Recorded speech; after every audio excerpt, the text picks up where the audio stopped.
All right, fantastic. Welcome to Mastermind with Neil Schwartz. I've got a very special guest today. Her name is Apple, and she sells real estate. I love it. I love it. Apple, what city are you from? Where are you working from? My direct area is Visalia, California. Excellent, excellent. You've been there your whole life, or did you guys Oh meet? gosh. No, I'm actually a military brat. So I lived about 30 minutes from here. And in 2009, I moved here to Visalia. Fantastic. Very, very Same good. area. Yeah. So did you get your real estate license in 2009 or you had it In before? 2011. It'll be 10 years in August. Okay, very cool. Why don't you give me a little Reader's Digest version of where you started, how your career progressed a little bit, and then we'll start to go from there. Okay. Okay. So prior to real estate, Neil, I actually worked at a casino, a local casino here, and I did that for about 9 years. And in July of 2011, I decided I wanted to quit, so I didn't have to ask for my kids' birthdays off anymore. And I had my license test date scheduled for July 20th of that year. And I guess, like they say, the rest is history. Got into real estate, and here I am 10 years later. So I actually started with Century 21 when I first got into real estate. Very good. What was the Century 21 M&M up there? That one's in Fresno, but we have Jordan Lake. Oh, of course. Yeah. Good guys. Yep. Good company. Right. Excellent. So how long did you work for the casino? 9 years, straight out of high school. So, right. Wow. Right out of high school. So dealing cards and throwing dice was a perfect training ground for selling real estate, right? Definitely got thick skin from that industry. Oh, interesting. Yeah. I can imagine that.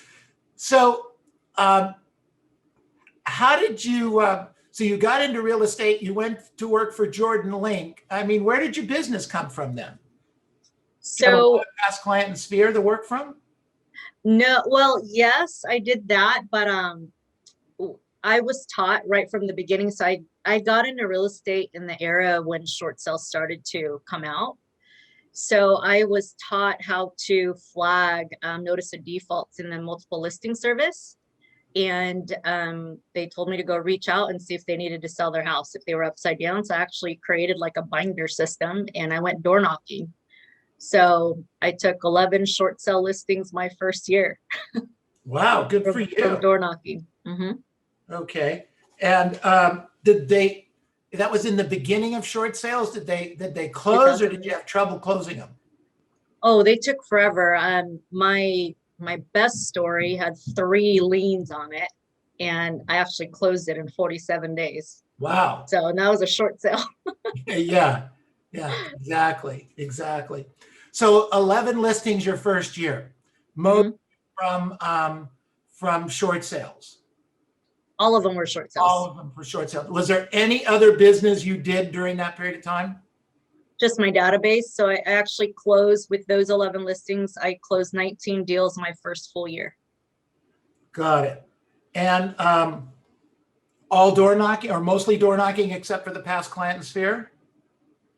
All 11 listings were from door knocking, and then the other 8 were buyers from, I'm going to assume the people I knew back then. Got it. Okay. All right. So did you use scripts and dialogues? You just wing it? What'd you do? I mean, you just picked up I winged it. You winged it. I winged it. I did a little bit of research of what short sales were at the time and if there were any kind of incentives. And back then there was some move out incentive. And so I promoted that. Yeah, I just promoted that and, gave myself the chance to meet with people that way to help. So how many people a day do you think you talked to in the beginning? Ooh, probably, I don't know. I want to say average of door knocking, probably on average 5 to 10 people, maybe a day. It was, So you didn't go door to door. You had a specific door that you went to that was a notice of default. Correct. Okay, got My it. door knocking was like, I had to map it out from one notice of default to the next. Okay, got it. Then you got that business. So it was just very, so how many hours did that take you? So back then, Neil, I was taught to do all of the lead gen prospecting in the first half of the day. And of course, with the short sales back then, the rest of the afternoon, I was doing paperwork. So because it was a ton of paperwork with the short sales and I didn't have an assistant or anything. So before 12 o'clock, I've always made my phone calls or door knocked. And then in the afternoon was always my admin time. So calls in the, and calls and doors in the AM. Mhm. And so what was that, like 8 to noon, 8:30 to noon, something like that every day? I still remembered I used to be the first one in the office at 7:15 in the morning. You were the first one in the office. Okay. And probably the last to leave at night, huh? Yeah. Yeah. So you had to put a lot of time, effort, and energy. What about the kids? Yeah, so good question. I've been fortunate enough that my entire real estate career, my mom has always watched my boys. So, How old are the boys? so they are now 17, 10, and 18 months. Wow. Good Yeah, for you. You slipped the little one in there, huh? yeah. Good mom. Good job. Okay, so you spent pretty much all day working, Yep. either prospecting, generating business, or doing the short sales. So that was how many years did you do that for? So that was my first 2 years. And even though early on I was introduced to Mike Ferry, because Mitch Chaboyne is actually in my area and he coaches for Mike. And he was the one who taught me how to prospect. So I always give credit to Mitch because he introduced me to Mike Ferry very early on in my career. And it was my going into my third year that I got into coaching. Okay, so what'd you start doing? So up till then you were doing about 20 transactions a year, or did you actually start rising before then? I did. So I did 19 my first year, 24 my second year, and I did 28 my third year. And partially of my third year, I was in coaching. And it was my fourth year, which was my first full year into coaching, that I broke 40 transactions. 40 deals. All right. Tell me how the short sales were gone by then, right? Yeah, for the most part. Right. Yeah. So where did the business come from then? So I learned to prospect for expireds, and I enjoyed it very much. Um, a lot more than I did contacting the database. So I was like everybody else, I felt like I was asking, begging for business or needed the business, and I didn't want to give that perspective to the people I knew. So I went hard after expired listings. Okay, good. Good. I did it the same way as I did short sales, Neil. I didn't have you know, Red X or Vulcan. I didn't know anything about those yet. And if I did, I didn't have the money yet to start paying for those services. So I did the same thing with expireds that I did with for sale by owners. I flagged them in the MLS, created my little binder system, and went after it. Door knock or phone canvas? Door knocking. Door knocking expires. Yeah. Wow, what an interesting concept. Most Yeah. agents don't do that, do they? No. You were probably out there by yourself, weren't you? I was by myself, and so many times I'm like, gosh, I feel like this is such a waste of time, because it was probably I tried hard, and in the beginning, you're a little bit disorganized, and I felt like there was always 5 to 10 minutes in between one house to the next, and then you have to work yourself up. You're sitting in the car, you're like, okay, just go to the door, go to the door, So it took some time getting used to, for sure. Well, wait a second, Apple, just a minute.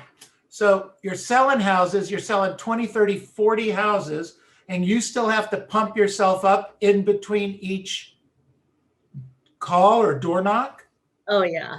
Yeah. Well, tell me more about that. I mean, I thought we were the only ones that had to do that. Here you are, you're a junior superstar, and you're having to pump yourself up too? Yeah. Well, because you never know how you're going to be received, right? So, and whenever someone comes to my door, if unless I was expecting them, I'm like, what kid's selling something? What does somebody want me to sit down and listen to? So it's always, back then it was like a negative response right away. And so I figured that that's how most people felt if I were to go to the door. But because I knew it worked from doing the short sales, even though I still had to pump myself up every time, I still did it anyway. Good for you.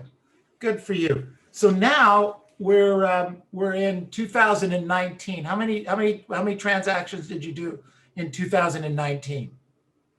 So you fast forward to 2020, 2019. 2019, or last year, 2020. Now that was 20. Before COVID-19, what'd you do?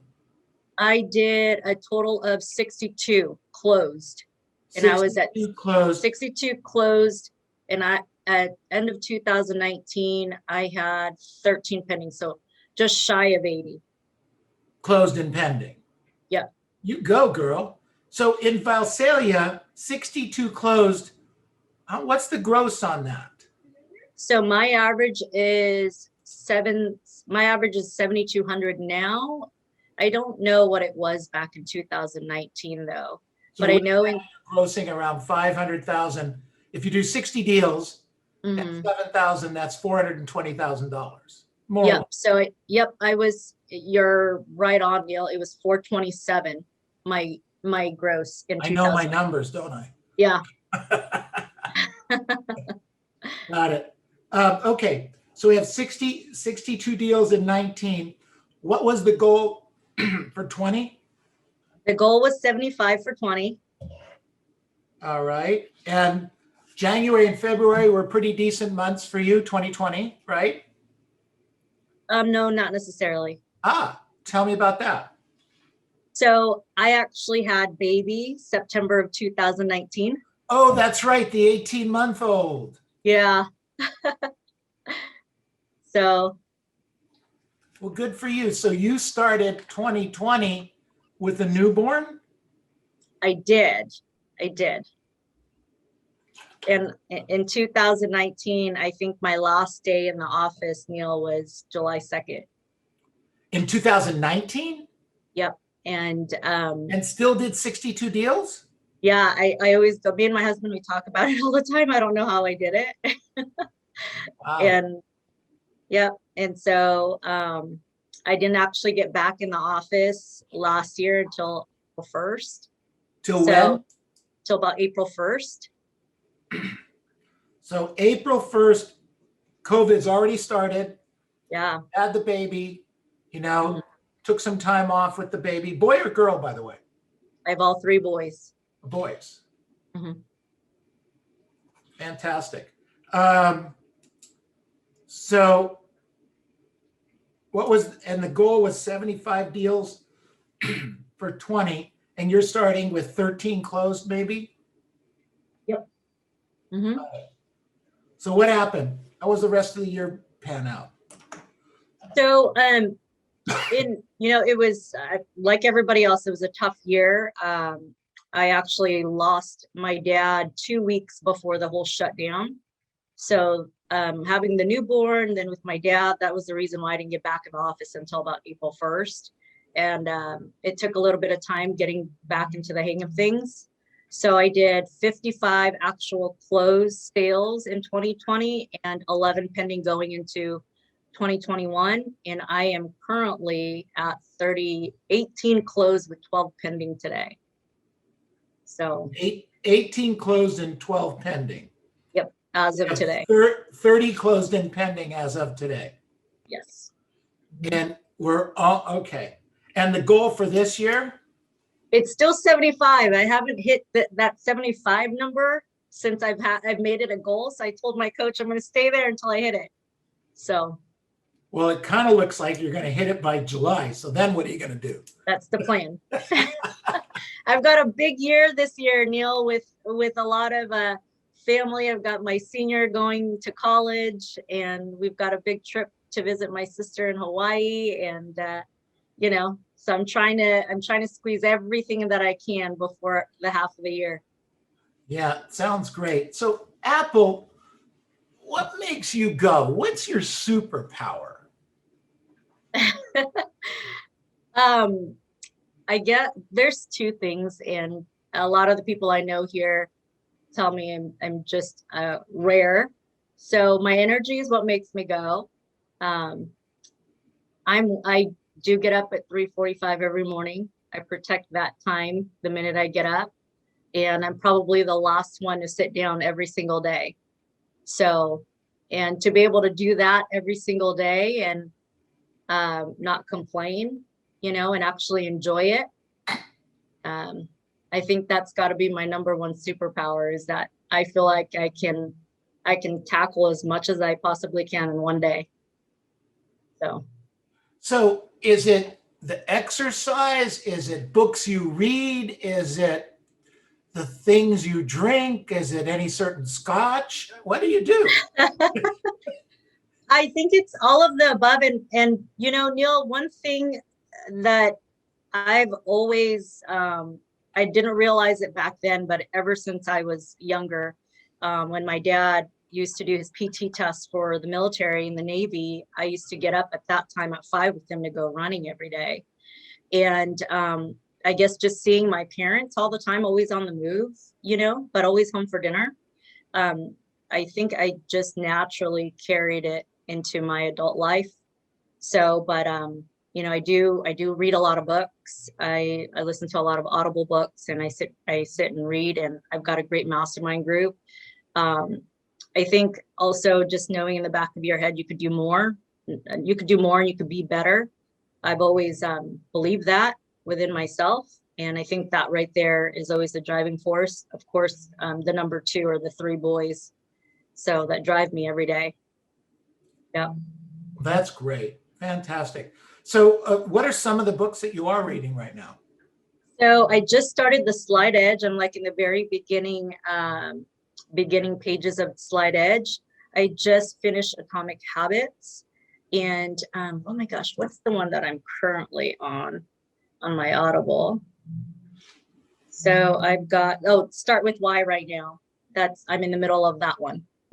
And I also just finished 7 Levels of Communication, which is a great one also, because one of my main focuses this year is to get more out of my database and how I'm going to be able to do that. How are you contacting your database now? So I do a really good job of contacting 90% of them every quarter. And I know Mike probably won't like this, but I also do pop buys for my A+ clients 7 months out of the year. I do that. And instead, all of my just listed, just sold postcards go to my database, not some random neighborhood. And I also try and friend every single one of my clients On Facebook. On whatever social media platform they're on. So for our audience, what's a pop by? So it's just a little gift that I get somebody drops it off for me, and in there. So like, I wish I had it here in my office, but it's in my assistant's office. This last one we did for St. Patrick's Day, I went and bought, there's normally about 200 people on my list, $201 scratchers. And then it's got a little card that says, "I'm so lucky to have you as a client, and I hope you're as lucky as I am."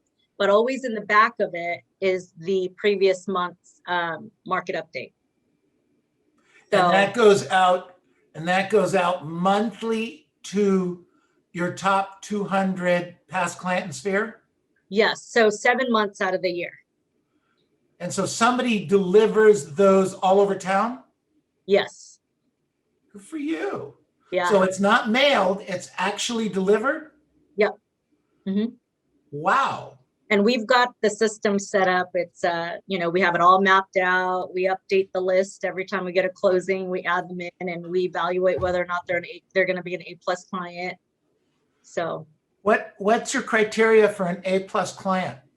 So number one, the way they communicated with us throughout the entire transaction, and if they gave us a potential referral throughout the transaction, and then what puts them in there from the very beginning is if they leave us a 5-star review. So very smart. Good girl. mm-hmm. That's great. Very, very good. So I want to go back and ask you, of the transactions that you did last year, the 55, what percentage were past client and sphere? 68%. And how big is your database, your total database? So I have a little over like true people in there, about 430, give or take. Okay. So if you did 55 transactions, of course, my calculator is not working. If you did 55 transactions divided by, that's the wrong number, 5 times 68. So that's about 40 of your deals came from past client and sphere, and you have 430 people in your database. That's just under 10%. It's exactly what we talk about all the time. Yep. Good for you. Congratulations. Thank you. I didn't even know that. So thank you, Neil. There you go. There you go. See, I'm not just another pretty face. That's great, Apple. Sorry. Okay. So your past client sphere. So the other business comes from where? So the rest of it, the 15, 8 of them were expired still last year. And okay. Mm-hmm. And then the remainder, I'm sure it's like just listed, just sold phone calls. And I know that last year I took 2 listings from one of the postcards. So. Okay. Yeah. Excellent. One of the questions in the chat box was, what time do you end your day? Like from the office or my day? What's the difference? Well, the day doesn't end at the last appointment. The day ends when you get to tuck yourself in at night. So, okay. But I have all of my appointments set up, Neil, at either 3 or 5 o'clock every day. So if I don't have an appointment at 5, but I did at 3, I get to go home after that 3 o'clock appointment. Interesting. So, yep. Got it. And but if I have a 5 o'clock appointment, typically I don't get home until 6:30 or 7. So you still get a full hour and a half, 2 hours before the kids go to sleep. So my day, I'm in bed by 9:30 every night, almost every night. Right. Mm-hmm. You'd need to do that to get up at 4:30 every day. 3:45. Excuse me. Yeah. That's fantastic. Very, very good. Excellent. So you're out there working. So I wanted to ask you, do you still practice? Do you still role play, Apple? Yes. Absolutely. Tell me about that. What do you do there? Actually right after the retreat, a group of us did the 30 days of videoing our listing presentation. That was super helpful. I don't think I've ever memorized that listing presentation script until then. So, and it literally took me, took me 4 minutes to video myself, either reading the script, and then towards the end, I actually had it memorized, which was neat. And right now I have 3 role play partners. Okay, good. When you say practice the script, so you are actually doing the listing presentation, reading it Mm-hmm. into your cell phone, recording it and sending it to your accountability partner, essentially, right? Yes. Got it. Okay. So it wasn't a role play per se, it was a script practice. Yep. Excellent. Excellent. And do you do actual role plays? I do. I have 3 role play partners right now. Good. Do you guys working on objection handlers or the listing presentation, or what do you usually work on? So normally whatever that agent's working on, they'll do that script. And then whatever I'm working on, I'll do that script. And then whatever objection handlers we've been getting throughout the week, that's typically what I try and practice. What are you getting through the week right now? As far as the objections? Yeah. So right now, of course, that we're in March, the number one objection is we want to wait. We're not sure yet if this is the year that we want to do anything. We want to wait and see how things start to open up, or we want to wait until more into the spring, which is right around the corner. And most people don't even realize that. Right. Right. Is your listing inventory as tight as most of the rest of the country? Absolutely. Yeah. Yeah. Got it. Okay. So you're running into the similar problems as we are. Okay. So what I'd like to ask our top agents that we interview, is there a particular script or dialogue or objection handler or technique that you use when it comes up, you go, whoa, I'm glad so glad you brought that up, and you just are able to nail it? Is there a particular one for you? Yeah, so actually there's 2 of them, Neil. There's one, the waiting one, and then one that I actually do at my listing presentation. So the first one is we want to wait. For me, whenever I'm prospecting and somebody has some kind of plan to move, even within 1 year or less, I practice to ask for an appointment, to ask for an interview whenever they're ready. So, but I don't ask for that appointment when it's closer to their time. So what I always say, so Neil, I definitely understand, and I can appreciate that you'd like to wait just to see what the market's going to do here in the next couple of months. And regardless of whether or not it's right now that you'd like to sell your home or 6 months from now, wouldn't you agree that'd be important to know exactly what it's going to take to get your home sold in any time of the year or during any market? Yeah, I could see that. I can see that. But, Yeah. What if the prices change a little bit? Absolutely. And that's exactly why me and you need to get together so we can understand what the prices are doing right now and what we foresee they're going to do later on when you might be thinking about selling. So would today at 3 or 5 o'clock work best for you for me to go over that? Excellent. Excellent. Let me ask you something. How many appointments a week do you try to go out on? So my goal is to 3 to 4 appointments that I physically go on. So Okay. I try and shoot for 2 appointments set every day. Of course, there's those weeks that you fall short, but for the last, so all in February, I actually took 9 listings, and then I've taken 4 listings so far this month. So I'm about 13 listings taken in the last 42 days, give or take. Fantastic. And how many appointments would that have been? So that was a total of 11, because one of them, I took 2 listings from the same seller that is out of the area. So I went on 11. So what you're telling me, if I understand it, is that you're setting an appointment, even though they say they want to list 6 months from now, you're setting the appointment for now and you're actually getting the listing now? Yeah, so I actually went on one. One of my last listings I took last week was from a just listed, and I was actually shared this with Nancy. She wasn't quite sure what she wanted to do yet. She knew that she was going to sell here in the next couple of months. So I set that appointment right away, and I did my whole, it's important to know what you need to do. So I sat, and when I went on that appointment, she wanted to talk to her financial advisor and all of that. and she's a contingent sale. So I said, Ardith, definitely understand. It sounds like you've got a few people that you need to consult with.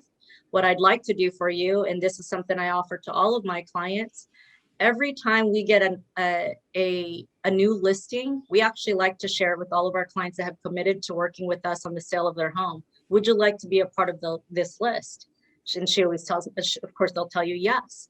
Great. All we need to do is have you sign the contract. We will predate it 30 days from today, and we'll ensure that if we happen to pick up a house that we know you might be interested in, we'll go ahead and let you know first. So that way you can decide if you're ready then to sell your house and try and get the listing that we just took that's off the market.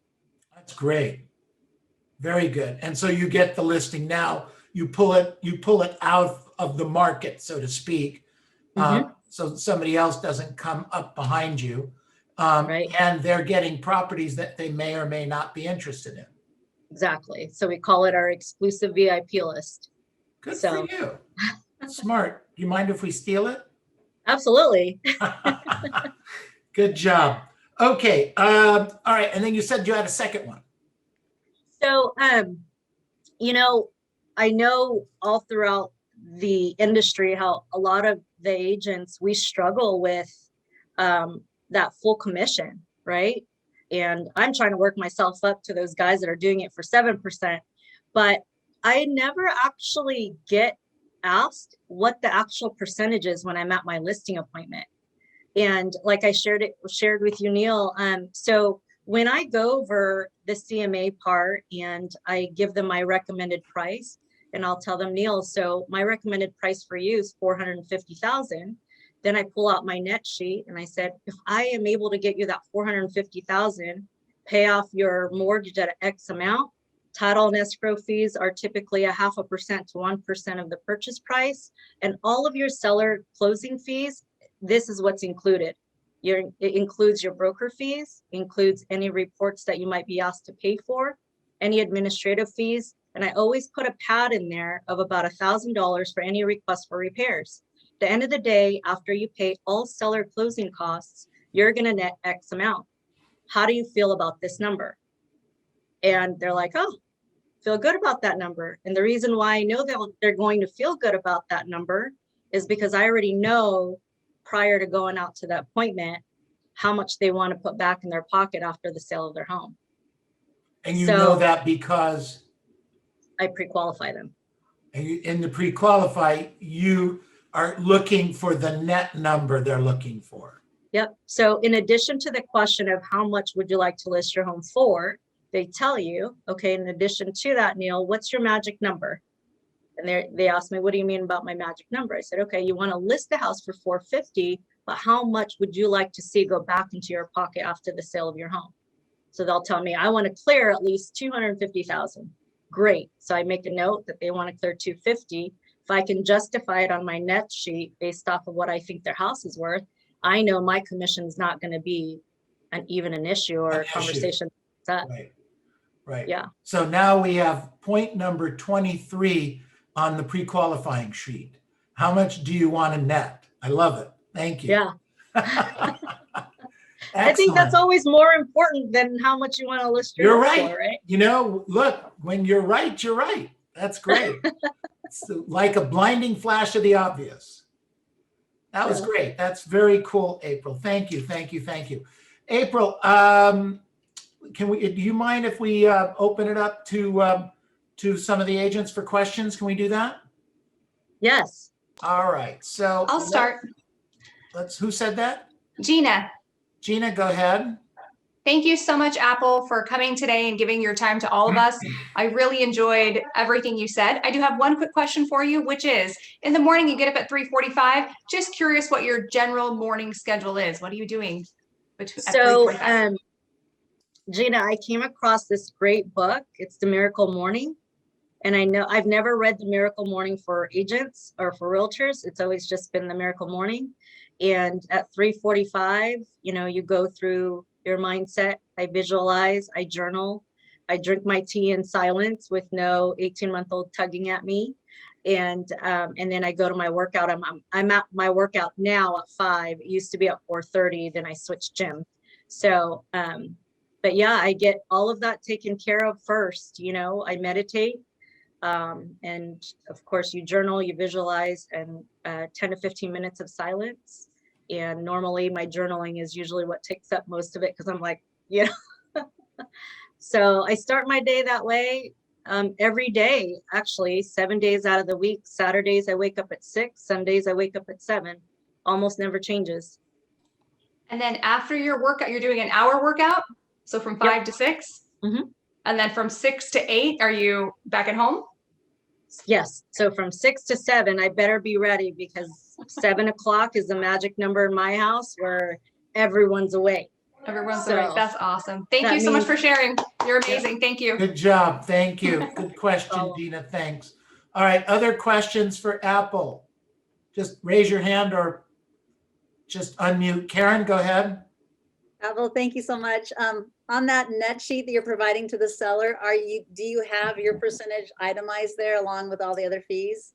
Absolutely. So they can So, see that I amount. use the title company's net sheet. So I have everything broken down. Mhm. Okay, cool. Thank you. All right. Excellent. Good question, Karen. Thank you. All right. Other questions for Apple? Go I ahead, have a Tess. Hi, Apple. It's Tess. I hope you remember me. We had dinner together. Yes. Yeah. I have a question for you. When you are actually sending your new listings and closed transaction, why are you sending them? I mean, I know I do this as far as that, but mostly what you said is you send them to your past clients, right? My database. Mhm. Your database. Okay, so that's really important for you. And you send that each time that you have a listing. So they Once a month. Once a month. Okay. Once a month. Okay. And then the next question is the pop by that you mentioned. How many times do you, you know, do you go to their homes personally aside No. from filling out or sending it to them? I don't do any of it, Tess. I'm the one that creates the idea of what I would like to send out. And we have somebody that delivers them for us. So my marketing assistant, she's the one that puts it together. And then we have our person who comes and picks them up. We have it mapped out and she delivers it for me. Oh, And then I just want to add on the postcards, the reason why I send my, what as far as my activity that I'm doing to my database is because of trial and error. So for 2 years straight in 2019 and in 2020, I evaluated how many just listed, just sold postcards I sent out into each neighborhood that I sold a house. right. And in 2019, I got one sale, one listing. And in 2020, I got 2. So I would rather spend the money on the database that I receive 68% of my business from than people who are, just going to toss my postcard away.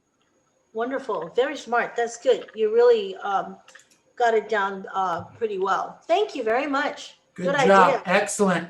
Anthony Addison, you had a question? Anthony? Yeah, sorry about that. Like, what database do you use? Like Realty Juggler or Lion Desk or something like that? So Anthony, I actually use Sync. It's Commissions Inc. That's my CRM. And I am going on, it'll be 4 years in July with that system. Got it. Good job. Let's see. Savannah, you had your hand up? Yeah. Hi, Apple. Thank you so much for presenting for us today. I just have a question. When you are going through your videotaping your listing presentation for 30 days, were you Mhm. doing that with a partner? Were you just recording yourself and sending it? How are you running through that every day?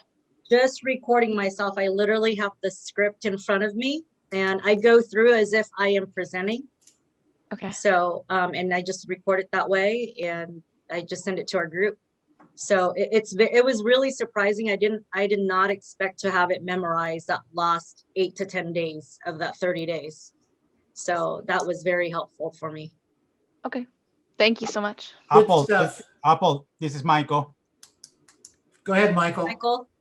Yeah, I got a question. When you call your database and you say that you have 68%, typically what happens is when we call our database, typically we're thinking they are going to give us buyers or somebody they want to buy. In your database, they are very easy to give you sellers. Oh, absolutely, Michael. And I think it's just a matter of switching up the script of what you're saying when you contact your database. So like, for example, right now it's so Michael, hey, it's Apple, it's a quick business call. Hey, I'm sure you've noticed that what our market's doing, every house that comes on the market flies off the shelf. So we're actually contacting everybody we know, wanted to see if you happen to know of anybody or anyone at work or any of your friends or family that's been thinking or talking about selling their home this year. So I see. I rarely ask for anyone for buyers. Right. Oh, no, I'm not saying that we asking, but typically, the past clients, they usually come to you. Oh, I got a friend, I got my cousin or whatever, but you asking for sellers and you get it. Specifically. Good deal. Yeah. Good deal. Ask for sellers specifically. Okay, got it. Vicky has a question. Go ahead, Vicky. Hi, Apple. Thank you so much for presenting. Did you do all of this on your own, or do you have like buyer's agents or someone helping you? So I have one buyer's agent, Vicky. She's, I feel like she's very green. She's young. So on her own last year, she did 8, but I don't ever count her units. I count the portion of the income, of course, but her units, no. So I just have one buyer's agent. I still have a hard time. And my coach is working with me on it right now to actually use her for the buyers that I do get. So right now, 9 times out of 10, the buyers that I get are referred directly from my database. And because they were referred over to me from the database, I always feel obligated to make sure I'm the one that's working with them. So we're working on a strategy right now to hand them off without making them feel like they're being handed off. You are superhuman, having a baby, losing your dad. My condolences for that, but it was great that he trained you to get up that early and to do all of that. Absolutely. And thank you so much for sharing. Thank you, Vicky. All right, good job. Thank you. Patty, go ahead. Hi, thank you. Back to the database and sending out your listings and solds. So are you doing postcards to them? And so even if your sales are in a different area than your database or vice versa, you still send the postcard? Absolutely. And Patty, the reason why I do it is because our area is very different from everyone else's. So I am a part of 3 different multiple listing services, even though the furthest one is 45 minutes away and then the closest one is 20 minutes away. We are in 3 different multiple listing services. So I want to make sure that my entire database that lives in that, those 3 areas know I service all 3 areas because it's not very far from me. Yeah, that's awesome. Thank you. All right, good stuff. All right, other questions for Apple? One more last question, Neil. Go ahead. I have a question Tess. also. The question that I have for you is, with how many assistants do you have, Apple? So up until September of last year, I've only had 1. So now I have 2 since September. Okay, so the 2 assistants you have, one would be what, in the marketing and one in the admin work?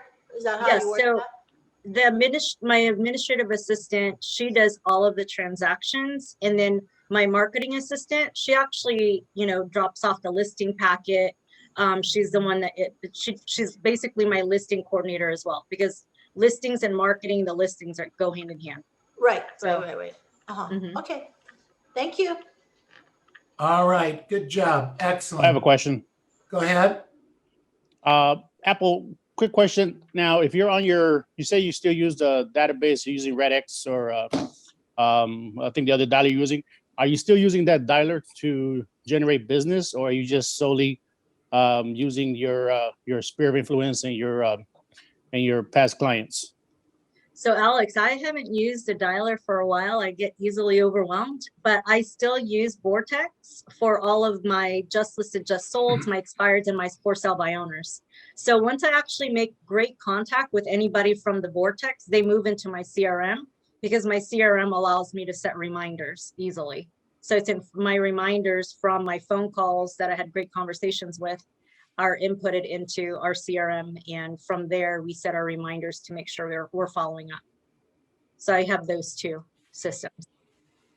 All right, very good. Okay, let's unmute yourselves and give her a big hand. Woo!